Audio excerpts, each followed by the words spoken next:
Oi, gente! Hoje eu vou contar pra vocês sobre a autoconfiança em Harry Potter e o Prisioneiro de Azkaban. Tcharam!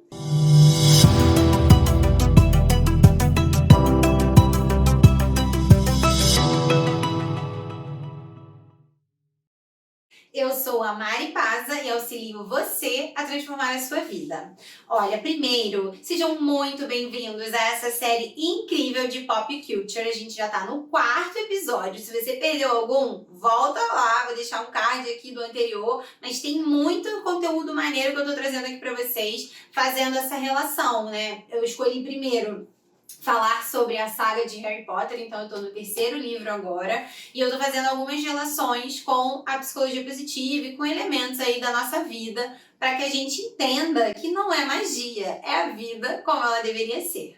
Então vamos lá, galera, olha, antes de eu continuar, para tudo, já se inscreve aqui nesse botãozinho vermelho, me ajude a te ajudar, já dá o like no vídeo que eu tenho certeza que você vai se amarrar. Combinado? Então vambora. Olha, esse livro, gente, para tudo Brasil. Esse livro é tenso, intenso, do início ao fim. É maravilhoso e é preciso fazer um alerta de spoiler. Contarei elementos da história. Não tem jeito, eu trago elementos da história, então eu conto tudo mesmo, faço a fofoca danada. E se você nunca ouviu falar sobre o Harry Potter antes, fica à vontade, se quiser já descobrir um pouquinho a mais aí, como eu faço essas relações com a nossa vida.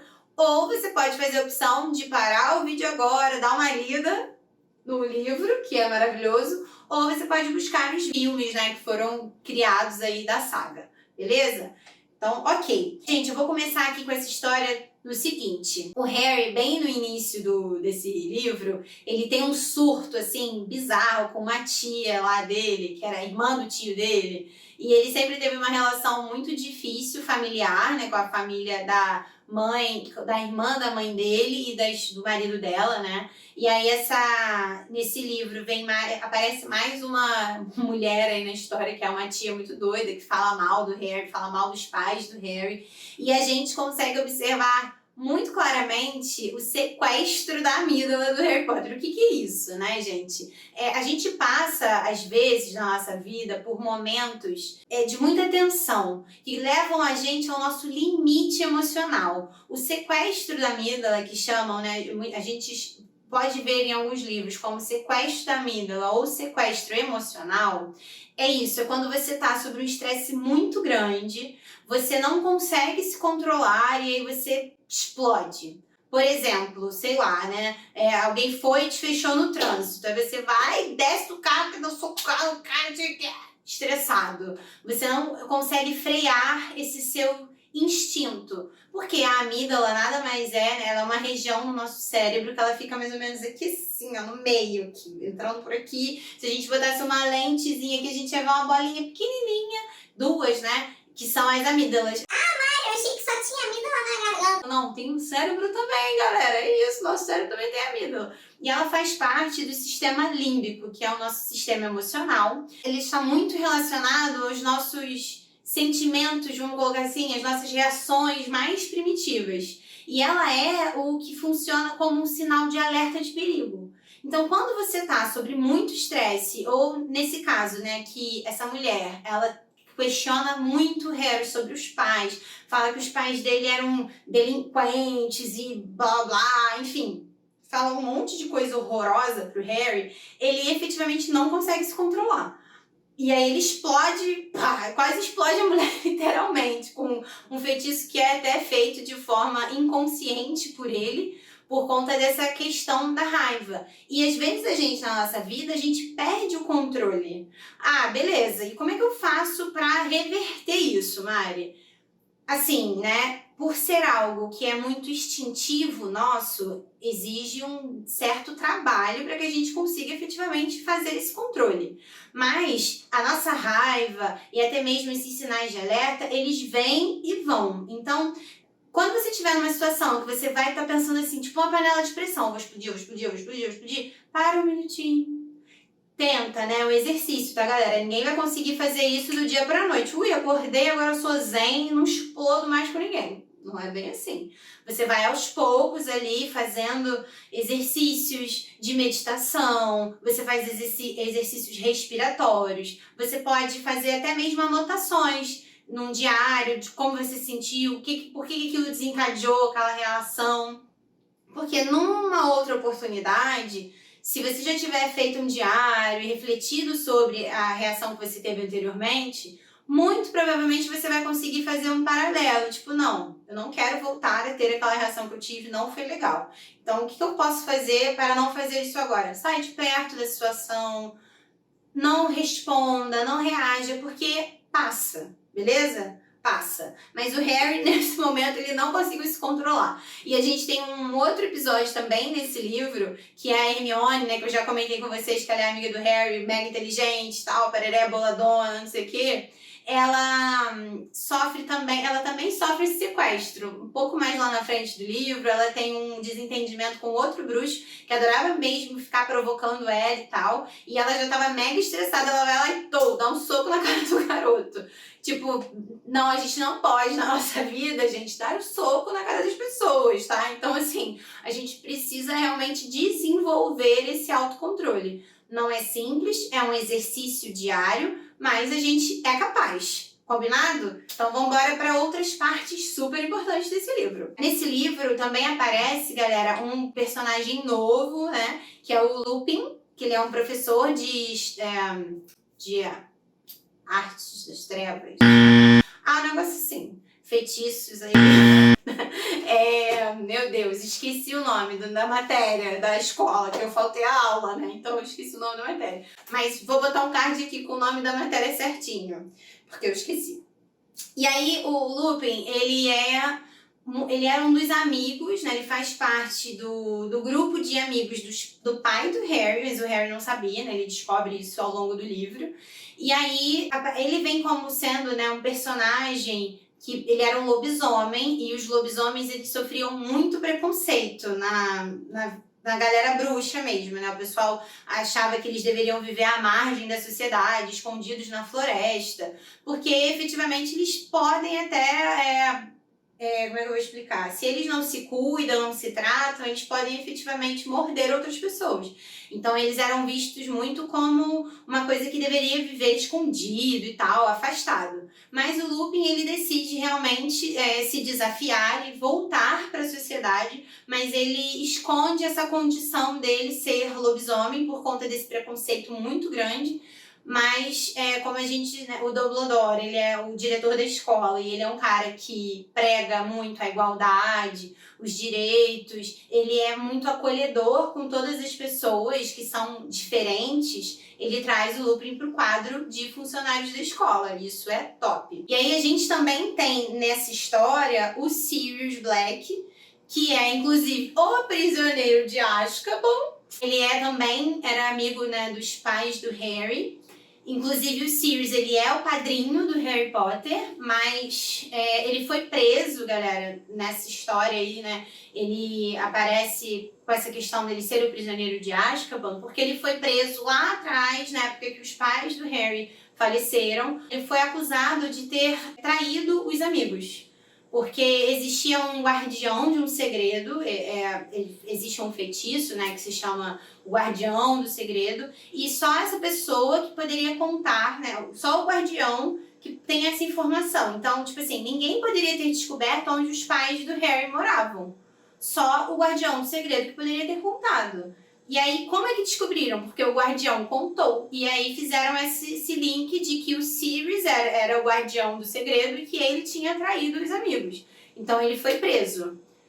Beleza, né? Ele ficou lá preso anos, mas, no entanto, todavia, ele estava um dia lá na cadeia, né, em Azkaban, que não tinha muita coisa pra fazer, e ele viu um jornal com uma notícia da família lá do Ron e tal, e na foto ele ele reconheceu o rato do Ron, né, que era um amigo do Harry, até o Ron não sabia disso, mas o rato do Ron era um animago. O que é isso, gente? O que é um animago?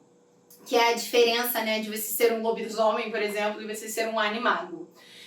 O lobisomem que o Lupin era, ele não tinha opção. Ele foi mordido por um outro lobisomem e ele se transformou em lobisomem. Então, toda lua cheia, ele se transformava em lobisomem. O animago, ele é um bruxo que ele tem a opção de se transformar em animal quando necessário. E aí, alguns bruxos conseguem desenvolver, né, e escolhem por se transformarem em animais. E eles, então, eram 4 amigos. Só para contextualizar aqui rapidinho, já volto à história lá do Sirius e da foto do rato. Rapidinho, só pra gente entender. Eram 4 amigos. E por o Lupin ter se transformado, né? O Lupin se transformou em lobisomem. Os 3 amigos resolveram virar animagos para que pudessem passar com ele por essa questão quando ele estava em crise. Então, eles se transformavam em bichos. Quais eram esses 4 amigos? Era o Lupin, o Peter, o Tiago Potter e o Sirius Black. Eram os 4 amigos e eles se transformavam em animagos para ajudar o Lupin a passar por essa questão, para que ele não ficasse sozinho. Então eles eram animais todos, eles se transformavam em animais e ficavam meio que segurava o Lupin para que ele não fugisse e atacasse ninguém, brigava e brincava de bicho lá, enfim. Eu volto a dizer, né, a importância da sua rede de apoio. Eles perceberam que ele tinha essa deficiência e eles se uniram para ajudar o amigo a passar por isso. Beleza, agora vamos voltar lá para Azkaban no jornal. Aí o Lupin vê o Sirius Black, perdão, ele vê essa imagem e aí ele fica louco, porque ele percebe que o cara estava vivo. E na verdade, gente, o guardião do segredo era o Peter, que era um rato. E na verdade, ele que traiu os amigos, não o Sirius. E aí o Sirius, ele fica tipo assim, obcecado é a palavra, tá? Não é uma palavra muito maneira, mas é efetivamente... muitas vezes, até mesmo na nossa vida, quando a gente tem, sei lá, um mega propósito e a gente torna isso uma obsessão, isso não é legal, porque a gente acaba passando por cima de pessoas, a gente fica cego muitas vezes, né? E a gente às vezes esquece da nossa família, esquece dos nossos amigos por conta de um objetivo final. E o Sirius mostra muito isso fica muito claro no livro. Por quê? Ele fica tão obcecado nessa questão de que ele tinha que fazer a justiça com as próprias mãos, porque ninguém ia fazer essa justiça se não fosse ele, porque só ele sabia, né, do contexto, o que tinha acontecido. Ele, o Lupin também, enfim, mas talvez o Lupin não soubesse que o rato estava vivo ainda, que esse Peter estava vivo, enfim. O Sirius, ele conseguiu fazer esse link. E aí, lá em Azkaban, existiam os Dementadores, que eram os guardas os guardiões lá da prisão. E aí, como ele conseguiu fugir desses guardas, né? A J.K. Rowling, ela trouxe esses guardas como uma alusão à depressão. E eles funcionavam como uns receptores emocionais. E aí, o que o Sirius fez? Por ele ter ficado tão obcecado por essa questão, ele se esvaiu de todas as suas emoções. Ele acabou com as emoções dele para que ele conseguisse passar pelos Dementadores e fosse atrás do rato até matar ele. Esse era o rolê, o objetivo aí final.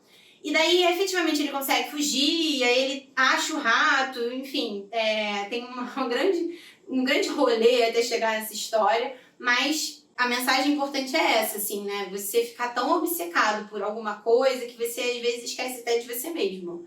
Ele, claro, né? Ele tinha ali um objetivo maior, que era se vingar dos amigos e tal. Mas até quando chega nessa cena, que ele efetivamente tem a oportunidade de matar o Peter, o Lupin faz ele fazer essa reflexão. Fala, cara, peraí, você acha realmente que o Tiago, né, que era o pai do Harry, gostaria que você se tornasse um assassino? Porque é isso que você vai se tornar. Tipo, a gente nunca foi assassino, né? A gente não cresceu, se desenvolveu e nós não desenvolvemos a nossa amizade para que a gente se tornar, né? Para que a gente vire assassinos. Então, assim, peraí, é isso mesmo que você quer fazer? E aí ele para refletir nessa hora, a ficha dele cai, assim, e efetivamente ele não toma essa ação. Ele busca, né, realmente regressar ao contato com o Harry, fazer todo esse contato de padrinho, porque ele nunca tinha tido essa oportunidade antes, porque ele estava preso e obcecado na questão de assassinar o cara. Aí, beleza, a gente encerra essa parte. Vou voltar agora lá nos Dementadores. São elementos fundamentais desse livro também. Como eu comentei, né, a J.K. Rowling, ela traz esses Dementadores como uma simbologia à depressão, porque eles se alimentam de emoções e eles fazem com que a pessoa, né, quando eles chegam perto das pessoas, a energia deles faz com que as pessoas percam a vontade de viver praticamente, né? Você fica cheio de sentimentos ruins, você não consegue ver esperança em nenhum lugar. E aí a primeira cena deles, que mostram eles, né, esse efeito, é dentro do trem lá de Hogwarts, quando o Harry está indo pra Hogwarts. E aí tem os dementadores passando, porque estavam atrás do Sirius e tal. E aí o Harry, ele fica muito... ele até desmaia de tão forte que é aquilo pra ele, assim, essa sensação, né? De impotência tão grande que ele sentiu. E aí, quando o Harry acorda desse desmaio, ele recebe um chocolate, né, do professor Lupin, que ele estava lá com o Harry nesse momento. E o chocolate, ele vem muito para simbolizar recursos internos que você pode buscar quando você se sente muito down, assim, quando você está muito mal, muito... Você pensa assim, meu Deus, eu não consigo respirar, tô mega soterrado, o que eu faço, né? É importante que a gente busque sempre desenvolver o autoconhecimento para que você tenha recursos que você pode ir lá e buscar. Tipo, uma música que vai te botar lá em cima, uma foto que você vai recorrer de algum momento que foi muito bom para você, que te remete a algo incrível que você viveu. Uma pessoa que você vai ligar, que você pode conversar para falar sobre o que você está vivendo. E aí a gente também tem depois o bicho-papão, que é super importante na história, porque o bicho-papão, ele reflete o seu maior medo da vida naquele momento. E pro Harry, o maior medo da vida era o Dementador, porque ele se sentiu tão impotente e incapaz de reagir àquilo, porque foi tão forte para ele, aquele medo, aquela tristeza, ele ficou tão incapacitado mesmo, né? Que ele desmaiou até, ele não tinha reação. Então, para ele, aquilo era o maior medo dele. E aí, ele luta, a história toda, né? Ele vem nessa luta interna para conseguir desbravar esse medo. E aí, com o bicho-papão, tem um feitiço que se chama o patrono. E aí eu trago muito essa questão, o patrono é o quê na história, né? Ele é um feitiço que você precisa usar quando você está muito... Você precisa lembrar de momentos felizes para poder colocar ele em prática e afastar os dementadores. Você efetivamente consegue repelir eles. Então, faço o link para nossa vida exatamente nesse sentido, né? Da gente buscar as nossas ferramentas internas. O que eu posso fazer? Gente, eu entendo, tá? Não é algo simples de você resgatar, de você acessar, mas é algo possível. Então, a gente precisa só ter essa clareza, assim, que é possível. A gente consegue, sim, recursos internos para superar determinadas situações. E claro, às vezes a gente não vai conseguir chegar nesse lugar sozinho. A gente pode sim e deve buscar ajuda de amigos ou um auxílio profissional para que efetivamente a gente tenha orientação para desenvolver essas ferramentas internas. Isso também é claro no livro, né? O Harry ele fica ali grande parte do livro com o professor Lupin ajudando ele a desenvolver esse patrono. E quando chega lá na hora da verdade, dele botar isso em prática, é uma cena onde o Harry tá com o tio lá, com esse padrinho dele nos braços e vários dementadores vindo pra cima deles, porque eles iriam dar o beijo da morte, né? Que é a questão que eles sugavam a alma das pessoas, era algo bem pesado, assim. E a pessoa não morre, ela vive sem alma, era uma parada, assim, hard. E aí o Harry ele está do outro lado do lago, né? Porque, gente, magia é incrível, né? Você consegue estar em dois lugares ao mesmo tempo. E aí o Harry consegue efetivamente afastar todos os dementadores com um mega patrono perfeito. Então, assim, né? Como desenvolver um mega patrono perfeito na vida real? Vamos lá. A gente pode pensar efetivamente em 3 momentos. Vou convidar você a fazer esse exercício. Me conta aqui nos comentários como é que foi para você essa sensação de buscar na sua memória 3 momentos em que você se sentiu vitorioso. 3 momentos que você fala, caraca, esse dia foi sinistro, eu alcancei muita coisa, eu consegui desbravar todos os meus medos. com certeza você tem esse dia que foi muito importante para você. Então você pega um papelzinho, um lugar onde, ou até mesmo de celular, que você pode recorrer para ver de vez em quando essa mensagem. Anota quais foram 3 grandes momentos da sua vida. Todo mundo tem. É só realmente fazer um esforço para você buscar esses momentos. E aí, quando você se sentir meio para baixo, tipo, sufocado pelos problemas, como o Harry tava ali, tipo, cheio de dementadores e mega achando que a vida nunca mais teria uma solução, ele achou ali que ia ser realmente, ele não ia ter como reagir àquilo ali, porque ele tava muito fraco já, que você entenda que seus recursos estão dentro de você. Você já conseguiu conquistar coisas e você também vai conseguir conquistar agora. Como eu comentei, não é um processo simples, mas é um processo super possível. A psicologia positiva, ela traz muitas ferramentas para a gente efetivamente desenvolver os nossos potenciais. E aí fica muito claro também, nesse ponto do livro, como é importante você ter autoconfiança. Porque ele conseguiu fazer e desenvolver esse mega patrono porque ele já tinha certeza que ele ia conseguir. Porque por conta, né, dele ter se visto ali 2 vezes na história, ele tinha certeza que ele era capaz. Então é legal a gente fazer esse exercício. Onde eu fui capaz também, que eu posso ser capaz agora? Eles também salvam, né, galera, o Bicuço, que é o hipogrifo lá, é uma criatura mágica que também entra nesse contexto de ter sido mal interpretado e não aceito pela sociedade por ser diferente. E aí eles têm um vira-tempo que eles conseguem ali, o Harry e a Hermione, né? Conseguem voltar para a história e salvar o Sirius e o Bicuço. Eles salvam 2 vidas na mesma noite. Mas a gente, na nossa vida, a gente não tem o vira-tempo, não dá para fazer as coisas novamente. Então, que a gente lute todo dia um pouquinho, que a gente introduza, né, na nossa rotina algo diferente e que seja bom pra gente. Todo dia a gente treinando alguma ferramenta da psicologia positiva a nosso favor para que a gente efetivamente seja uma melhor versão de nós mesmos todos os dias. Porque, gente, na vida real não tem segunda vida. A gente só tem a primeira vida mesmo. Então, bora fazer essa vida a melhor vida que a gente pode ter. Combinado? Então, vamos lá, galera. Continuem comigo aqui nesse mundo incrível de Harry Potter. Vamos que vamos! Tchau, tchau!